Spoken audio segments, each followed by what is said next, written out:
देखिए, उन बातों पे चर्चा नहीं करनी चाहिए। अभी अमेरिका ने जो फैसला लिया है कि जन्म से आपको नागरिकता नहीं मिलेगी, तो सोचिए कितने भारतीयों को वापस आना पड़ेगा जो पीढ़ी दर पीढ़ी वहां रहते रहे हैं। अगर कहीं ऐसा फैसला हो गया कि अमेरिका में रहने वाले भारतीय वापस आएंगे, तो ये सरकार क्या करेगी? उसमें क्या कर रही है सरकार? चलो भैया, हो गया। ये बड़ा सवाल है जो आने वाले समय में बहस का मुद्दा बनेगा। इसलिए जो देश के सवाल हैं, असली सवाल है किसान की आय दोगुनी क्यों नहीं हुई, बेरोजगारों को रोजगार मिला कि नहीं मिला, जो फौज में भर्ती हो रही है आधी अधूरी नौकरी वाली, समाजवादी लोग कभी स्वीकार नहीं कर सकते। ठीक। तो ये तमाम सवाल हैं जिन पर कोई चर्चा नहीं कर रहे हैं। और सबसे बड़ा सवाल तो उत्तर प्रदेश में आया कि भ्रष्टाचार चरम सीमा पर है। आप लोगों को इतने पैकेज मिलते हैं, उसके बाद भी आप खबर दिखाते हैं। मैं आपका धन्यवाद देना चाहता हूं। आज इतने पैकेज के बाद भी बहुत सारे साथी कहीं न कहीं सच्ची खबर दिखाते हैं कि भ्रष्टाचार सरकार में कितना है। 2 दिन 3 दिन बाद हर दिन दिखाई देता है इनके विभाग कैसे लूटे जा रहे हैं, कितने लूट हो रही है इनके विभागों में, ऊपर से नीचे तक। और फिर सबसे बड़ा गोरख धंधा तो वो चल रहा है, गंगा एक्सप्रेसवे का तो नहीं कहेंगे अभी क्योंकि वो पूरा नहीं हुआ। ये लोग कह रहे थे कुंभ तक पूरा हो जाएगा। आप बताओ, सब जानते होंगे आप। यही सरकार दावा कर रही थी कि महाकुंभ होगा तब तक गंगा एक्सप्रेसवे बन जाएगा।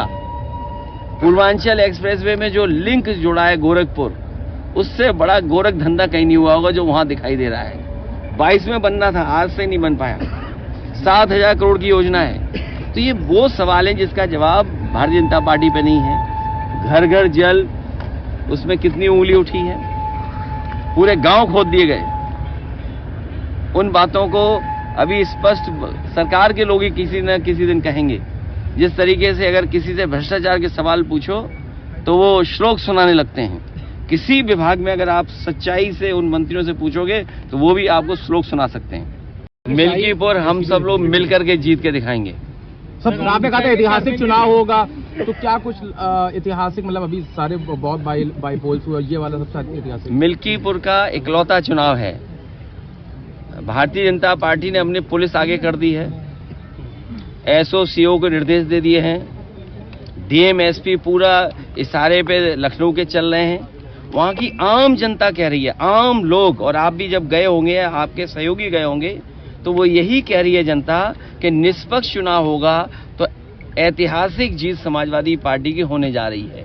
वो बचाना चाहते हैं बेईमानी से, जो उन्होंने बेईमानी बाई इलेक्शन में देखी। कहीं ये सोच सकते हैं कि लोकतंत्र में पुलिस को आगे करके वोट डलवा दें? ये बीजेपी के लोग और बीजेपी की सरकार पुलिस के इशारे पे काम करना चाहती है। हमें कहीं से डेटा मिला था और उस डेटे को मैंने ग्राफ में कन्वर्ट कर करके मैंने ट्वीट कर दिया, सोशल मीडिया पे डाल दिया। वहां के लोगों ने जवाब दिया, लेकिन उसके बाद जब दूसरा डेटा भी मैंने डाला, उसके बाद लगा कि वहां के अधिकारी पदाधिकारी और सरकार के लोगों को सांप सूंघ गया।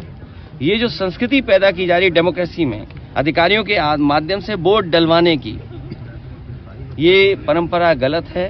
कल को दूसरी सरकार आएगी और अगर इसी रास्ते पे चलेगी तो मुझे लगता है कि बहुत सारे इनके नेता हैं वोट भी डालने नहीं जाएंगे। केंद्र सरकार पे आरोप लग रहा है कि प्लेसेस ऑफ वर्शिप एक्ट पे वो जान के रिप्लाई फाइल नहीं करे सुप्रीम कोर्ट पे ताकि हियरिंग डिले हो सके। देखिए, प्लेसेस ऑफ वर्शिप एक्ट और जो हमारा संविधान हमें जो रास्ता दिखाता है, हमें सभी धर्मों के बराबर सम्मान करना है। पंथ निरपेक्ष, सोशलिस्ट, ये देश तभी है जब हम सब धर्मों का सम्मान करें, और यही हमारे संविधान की मंशा है कि हम सब धर्मों का सम्मान करें। लेकिन भारतीय जनता पार्टी कुछ न कुछ ऐसा काम समय समय पर करती है जिससे समाज में नफरत फैले, क्योंकि उन्हें बेरोजगारी पे चर्चा नहीं करनी, महंगाई पे चर्चा नहीं करनी, जो दुनिया में हमारे देश की बदनामी हो रही है उस पर चर्चा नहीं करनी, जो आर्थिक स्थिति आज है, आपका रुपया कहाँ पहुंचा जा रहा है, बड़े पैमाने पे बेरोजगारी है, उस पर वो चर्चा नहीं करना चाहते हैं। और इन पर तो कोई ठोस बड़ा काम भी नहीं है जो दिखा सकें और जनता को बता सकें कि हाँ, ये उनकी सरकार में काम हुआ है जिसकी वजह से जीवन में बदलाव आया है लोगों के। दिल्ली चुनाव चरम पर है, आप कब जाएंगे, क्या होने वाला है? दिल्ली में हमारा समर्थन आपको है, इसका मतलब ये मत निकालिए कि हम कांग्रेस के विरोध में हैं। सब बीजेपी लगातार इंडिया गठबंधन उसी के साथ खड़ा है जो भारतीय जनता पार्टी को हरा रहा है।